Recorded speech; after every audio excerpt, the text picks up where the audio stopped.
Understanding what's valuable in Raid Shadow Legends can be very confusing, so let's break it down.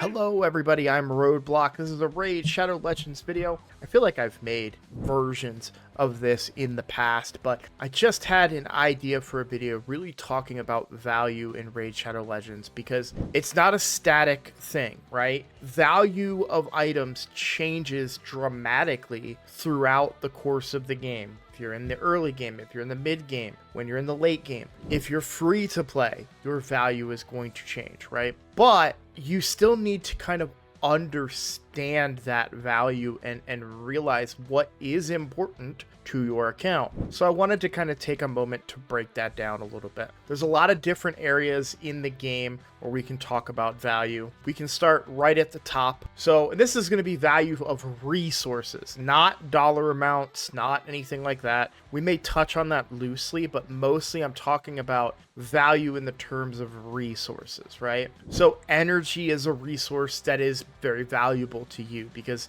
the more energy you have, the more you can do in the game, the more gear you can farm, the more champions you can level. Energy allows you to level your champions, energy allows you to get gear. I mean, that's pretty obvious stuff that we know after playing this game for even just a little bit of time, right? Oh, no, there is more value. During certain times, the value in energy goes up. So what are those times? Well, clan versus clan is one of those times because your energy gets you a lot of points in clan versus clan. Tournaments, events, dungeon divers, champion training, all that kind of stuff, right? Your value of your energy goes up because you can get more in return for that expenditure of energy. Listen up, I just got a new promo link that you can use to follow along with me on my latest free-to-play adventure and get a free Elenaril as well as 3 more powerful epics as you level up. Here's how to do it. Log out of Plarium Play and uninstall. Click the link in the description and register with a brand new email. Launch Raid and complete the tutorial. Go to your inbox and claim your first champ. Don't miss out on your chance to get Elenaril right after signing up, as well as Fayne, Uugo, and Tagoar as you progress through Raid. Click on my link right now and let's crush this together. And then of course, a fusion. Energy is going to be your biggest source of points in a fusion because it's going to be your dungeon divers, it's going to be your tournaments, right? So you're going to want to make sure that you're prioritizing it and using it accordingly. That being said, if you're really looking to be efficient with your energy, you never want to be above 130 on your energy. You want to constantly be spending that energy. There's a few different ways that you can do that. I personally like to use up my energy overnight when RSL Helper is working. I kind of run Minotaur overnight, or I run a corresponding dungeon of some kind that has a valuable reward at the end. So if RSL Helper is working, I'm going to be doing this event dungeon or Sand Devil, right? You can see I completed that one, and that way I'm getting value from my overnight energy that I normally wouldn't be able to. So that is one, way to consider the value of energy. So that energy gets you rewards in this game. It's one of the more valuable things. Something that blew my mind. Now, while I am a bit of a whale, you could say, what blows my mind is when I've spoken to Krakens, they talk at length about buying packs of energy, right? So I always look at the shop and I see energy deals like this and I go, why would I buy energy? I get that stuff for free. No. The Krakens are like, oh, now I'm not saying this is a good deal. Guys, I don't buy energy, okay? I don't know what's a good deal, what's not. All I'm saying is that this was something that really excited Krakens because they can say, oh man, I have all this energy. Let's go farm Savage gear. Let's go farm X gear, speed gear, like whatever the case may be, right? So I was surprised to learn how much that money is spent on energy in this game, where I don't spend money on energy. I'll spend money on gems, but I never bought straight energy. I usually maybe in a bundle of some kind, but I would never buy that energy pack that I showed you guys. That just, I'm sure it makes sense to the Krakens, but to me, it just doesn't compute for whatever reason. We can move on to silver very quickly. The value of silver is pretty obvious, right? Leveling your gear. doing anything in the game that requires silver. It's a lot easier to get now. I didn't realize how much of an impact the gear moving really was when it came to my silver. I'm able to recoup my silver often, so not much to go into there with silver. One thing I will note is just be mindful when stuff is very, very expensive, like your cap, right? You can do this with gems or silver, but that gets expensive quick. I try to do it with silver because I value gems higher, but even then it gets pretty high, and it's like, oh, I don't want to spend millions of silver on something like that. But gems, the value of gems is something that really needs to be understood, and I see this mistake most often when it comes to newer players, right? People waste their gems, right? I just talked about it a little bit. Upgrading your cap for champions and using gems, it's the lower number, but the value of that, you know, if it's 200 gems versus 20 million silver, I'm spending the silver because 200 gems is a lot, and that's a lot of resources that you can use. I see people waste their gems a lot, right? And I've talked about this in the past. I mean, I have done it for sure. There have been situations where I've convinced myself to get these shard packs for gems, but I do not recommend doing so. I really do not. It's not worth the gems. It just, I don't know. I mean, it's a very obvious statement, but it just isn't worth the gems to do this. Likewise, things like the Demon Lord key, I do this occasionally, but usually for a video, or if I know that, hey, I'm crunched for time, I have to use, like, most commonly where I would use a key that I would buy with gems would be if my team failed. Like, I had an unkillable team for a long time, but every so often, I couldn't ever figure it out, and I've moved away from that team, but every so often, the team would fail,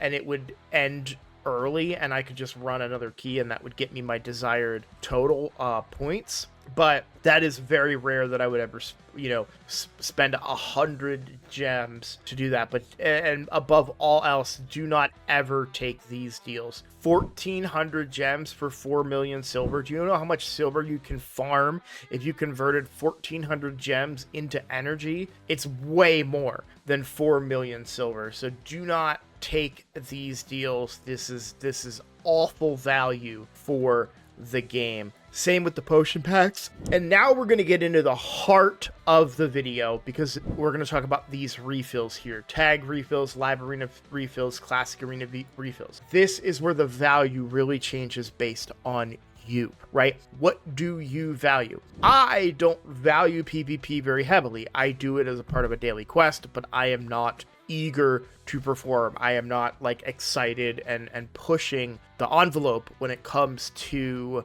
arena. So I don't value these as highly, but for somebody who loves live arena, they are going to value these, right? They're going to put the gems into the live arena refills so they can keep playing and keep doing live arena until the time runs out, right? And so that's great. That's fine, right? Value in this game is ultimately up to you. I can give you my recommendations, but if you happen to value gems lower than me and you think this is a fine deal, that's up to you. I would advise and recommend that there are better things to do with your gems, but it's your account, right? Do what you want, but it is important to consider. And that is kind of the heart of this video, is that value ultimately is going to be determined by you and what you find to be important in Raid Shadow Legends, because you may value stuff different. When it comes to the XP boosts as well, I try to avoid using these. Ultimately, if you play this game regularly, you're probably going to have somewhere around a week or more. I know people that have like 6 weeks, if not higher, of XP boosts that they've stacked up over a period of time. So I've never been without an XP boost, and even when I do go below, if that on this account, I just probably spend the gems to get me a 3-day pass, a 3-day one, and then you know, I usually farm enough back up to keep it going as long as I'm still actively playing the game. So, okay, those are kind of these top ones. I wanted to start small, but now we go big. Now we're going to talk about shards. And I could go on, right? We have so many different forms of currency. We have so many different things. We could talk about books. We could talk about gear. We could talk about all of those things. But I really wanted to talk a little bit about shards and the value of shards as well. So, mystery shards are very undervalued. I think people sleep on how much mystery shards can help you out. So if you ever watch me play, you guys will probably see me open the market. This is just a habit. Notice I'm buying up all of these mystery shards. You may be saying, Roadblock, come on, man. You have 7,700 mystery shards. Do you really need 3 more from the market? Well, first of all, there's a quest to buy something from the market every day, and that's low-hanging fruit to buy a mystery shard. Second of all, no, I don't. 7,000 mystery shards is plenty. And for those of you that are like, well, what if you mean you could put up 7,000 points right now in a champion chase? Yeah, if I wanted to spend my entire day summoning shards and then feeding champions, no thank you. It's a habit at this point, right? But I do think people that in the early game and people in maybe the mid game but haven't done the things to keep getting mystery shards might underestimate the value of them. Mystery shards are my main source of food in this game, right? I will pop a bunch of mystery shards, level the 1 stars up, feed those to 2 stars, and then it starts my cycle, right? So mystery shards do have a pretty reasonable amount of value, but it's a value in a different way. This is not how you're going to get top tier champions that are going to revolutionize your account. That's not what you're going to get from mystery shards. We all know that. But they do provide a resource for you in the form of food champions. So if you were completely out of any other shards, you could still complete a champion training using only mystery shards, right? Like if you had no ancients, no voids, nothing, mystery shards will get you there. You just level up a bunch of 1 stars, some 2 stars, and even a couple 3 stars, and you can use those just to build up food to level up whatever legendaries and so on that you have, right? So I wanted to emphasize that because I think people sleep on that just a little bit. I see people that are like, mystery shards, I don't want those, and they've got like 30. And then it's like, well, how are you getting champions to level your champions, right? Okay, moving on, we'll talk next about Ancient Shards. So, Ancient Shards, this is one of those ones that I think varies as you progress in the game. Early game, Ancient Shards are huge. Mid game, Ancient Shards are huge. Late game, and like very, very late game, I hate pulling Ancient Shards. I get no value out of an Ancient Shard pull. In fact, I save them almost exclusively now for 1+1 legendary events or as a good source of points for a champion chase or something along those lines. I don't want to pull my Ancient Shards every single 2x like I would do on a mid game or an early game account. I want to save them and use them as an extra resource. But why am I able to make that decision? Because I have so many champions on my account. I mean, are there some factions that I'm very weak on legendaries? Absolutely. But there are also some factions where I'm very heavy in legendaries. In fact, that was even a bad example. Dwarves is a far better. Of all the dwarves that exist in the game, I am only missing 5 of them. One of them is a void legendary. One of them I had before but used to feed or to get Mikage. And they just changed this, by the way. If you didn't know, they now black these out. If you no longer have a copy of that champion, they black them out back out again, which is cool. This one is from Doom Tower. This guy is relatively new, and for whatever reason, Plarium doesn't want me to have Brogni. But like honestly, like I had this one before. Uzol's new, Osgrin is new, Granjar is from Doom Tower, I think, and Arnorn is a Void legendary, right? So very little value for that faction. And then, you know, even if we're looking at factions where I'm kind of middle of the road, you know, there are a lot that don't really give me a lot of value in non-void legendaries at this point. It's just where I'm at in the game that I want voids and I want mythicals far more than I want regular legendaries. So along that vein, void shards are huge value for me, and they're pretty much huge value for anybody in the game, unless you're just a really massive Kraken and you have a majority of the good void legendaries. You don't really need any more. Yeah, that's when maybe the value there falls off, but at the end of the day, new voids are coming out, you know, and you're going to want to chase after those. And primals are kind of in that same realm for me, where I value primals probably more than void shards, to be honest. I'm willing to spend money on primals. I don't really spend money on voids, but the value of primals are the concept of value is the same, where I'm ultimately saving them for opportunities to get very good champions. But where I'm different now is that I no longer want to pull voids during 2x. I want to pull voids during the right progressive event, which sounds kind of crazy. So why do I feel that way? Well, with the way progressive events work, they have a higher value in void shards, right? So the way I like to think about it is, let's say that there's a 15x for Senna, who we just got on a 15x. So let's talk that out a little bit, right? Essentially, my understanding of how it works is that there's one of every available void, because not all voids are available to pull from shards. Important to remember that. Well, yeah, certainly not all voids. There are definitely some that you pull.